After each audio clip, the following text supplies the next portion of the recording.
मैं सुब्रत विश्वास। आज जिस टॉपिक पे हम लोग बात करने चाह रहे हैं वो है किस तरीके से हम समझ सकते हैं कि ये कोरोना पेशेंट है।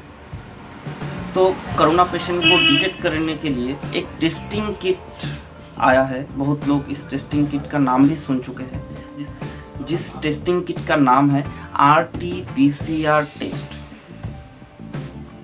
अगर हम लोग बात करें कि RT-PCR टेस्ट का फुल फॉर्म क्या है, तो इसका फुल फॉर्म है reverse transcription polymerase chain reaction test. तो कोई भी गैजेट या मशीन, कोई भी इस तरह का चीज़ अगर आता है तो उसमें एक मैन्युफैक्चरर्स मैनुअल दिया जाता है, जिसमें एक रेगुलेटरी स्टेटस दिया जाता है। ये कोई कार हो या कोई कैमरा हो या कोई लैपटॉप हो, हर एक चीज़ में दिया जाता है। ठीक उसी तरह RT-PCR टेस्टिंग किट में भी एक मैन्युफैक्चरर्स मैनुअल दिया गया है, जिसमें बताया गया है कि ये टेस्टिंग किट सिर्फ रिसर्च पर्पस में ही यूज़ किया जा सकता है। इसको हम किसी डायग्नोस्टिक पर्पस पे यूज़ नहीं कर सकते हैं। Nobel prize winner, the inventor of this testing kit, mister Kary Mullis, उन्होंने भी बताया है कि ये टेस्टिंग किट 99% स्पेसिफिटी है। इसका मतलब है अगर 100 लोगों पे जांच किया जाए, हेल्दी लोगों पे, तब भी ये गलत टेस्ट दिखाता है। तो इसलिए कैरीमुलस भी बताए हैं कि इसको किसी डायग्नोस्टिक पर्पस पे यूज़ नहीं किया जा सकता है। इसके बाद अगर हम लोग कुछ बात करें तो वो है coordinator of corona virus in White House, doctor Birx. इन्होंने भी एक एडवाइस दिए हैं और इनका ओपिनियन है कि ये जो RT-PCR टेस्टिंग किट है ये लगभग 50% फॉल्स डिटेक्शन करता है। इसका मतलब है अगर हम लोग 2 लोगों पे ये टेस्ट किट इस्तेमाल करें तो उसमें एक आदमी को भूल डिटेक्ट कर सकता है।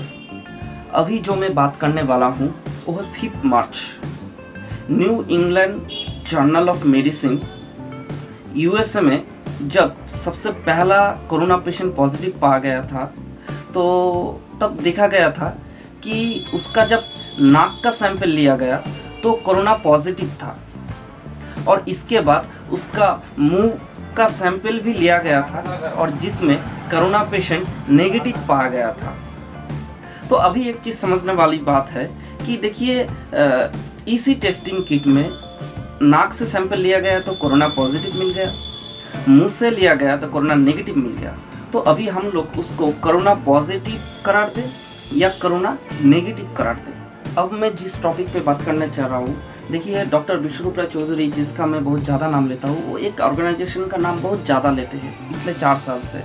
वो है कॉकरेन कोलैबोरेशन। और कॉकरेन कोलैबोरेशन के ओनर 6 मार्च को एक रिपोर्ट पब्लिश करते हैं the British journal of medicine में, और जिसमें बताया जाता है कि इस कोरोना वायरस का जो माहौल तैयार किया गया है पूरे विश्व में, इससे अगर बचना है तो सबसे पहला जो काम है वो है इस टेस्टिंग किट को इमीडिएटली बंद करना पड़ेगा। और एक चीज़ चौंकाने वाली बात है कि 20 March the health ministry of Finland, जिन्होंने इस टेस्टिंग किट को डायरेक्ट रिजेक्ट कर दिया है। अभी आप लोग एक सवाल कर सकते हैं कि अगर ये टेस्टिंग किट गलत है तो इतने लोग मर क्यों रहे हैं। देखिए, एक चीज़, अगर RT-PCR टेस्ट 50% सही दिखाता है और 50% गलत दिखाता है, तो इतना तो समझ जाइए कि 2 में से 1 को गलत पकड़ लेता है। और आप सभी लोग जानते हैं कि कोविड-19 का कोई भी इलाज अभी तक नहीं निकला है। कभी ऐसा तो नहीं कि कोविड-19 का जिस ट्रीटमेंट हम लोग कर रहे हैं उस ट्रीटमेंट में लोग मारे जा रहे हैं, मर रहे हैं। वो ट्रीटमेंट गलत है, क्योंकि मलेरिया के साथ तो कोविड-19 का कोई रिलेशन नहीं है। मलेरिया का दवा कोविड-19 का इलाज नहीं है, इबोला का दवा कोविड-19 का इलाज नहीं है, HIV एड्स का दवा कोविड-19 का इलाज नहीं है। देखिए, कोई भी वायरस अगर हमारे शरीर पे अटैक करता है तो सबसे बड़ा दवा है अपने इम्यूनिटी सिस्टम को हम लोगों को बढ़ाना पड़ेगा, और हम लोग हमारे खान पीन को अच्छे तरीके से करके हमारे इम्यूनिटी सिस्टम को बढ़ा सकते हैं।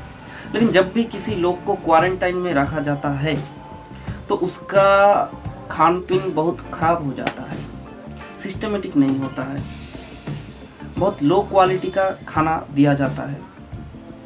तो इसके लिए तो और भी ज़्यादा इम्यूनिटी उसका ख़राब हो जाएगा। और सबसे बड़ा बात है कि इंसान 50% से ज़्यादा बीमार जो हो रहा है वो उनके डर के वजह से है। जब भी उन लोगों को कोरोना पॉजिटिव आ रहा है तो डर के मारे ही बीमार हो जा रहा है कि मुझे कोरोना पॉजिटिव हो गया है, अब मैं क्या करूं। लेकिन असल में तो कोरोना पॉजिटिव मिलने के बाद भी डेथ का चांसेस 2 या 3% रहता है, 1% रहता है। तो उतना डरने की बात नहीं है। तो ये डर जो है, ये डर लोगों के दिलों से निकालना पड़ेगा। और अगर डर को बाहर निकाल देगा और अपने खान पीन को, जैसे फ्रूट, वेजिटेबल्स, रॉ वेजिटेबल्स, इन चीज़ों का सेवन ज़्यादा बढ़ाएगा तो ऑटोमेटिक हमारे शरीर में कोरोना से लड़ने का इम्यूनिटी सिस्टम तैयार हो जाएगा।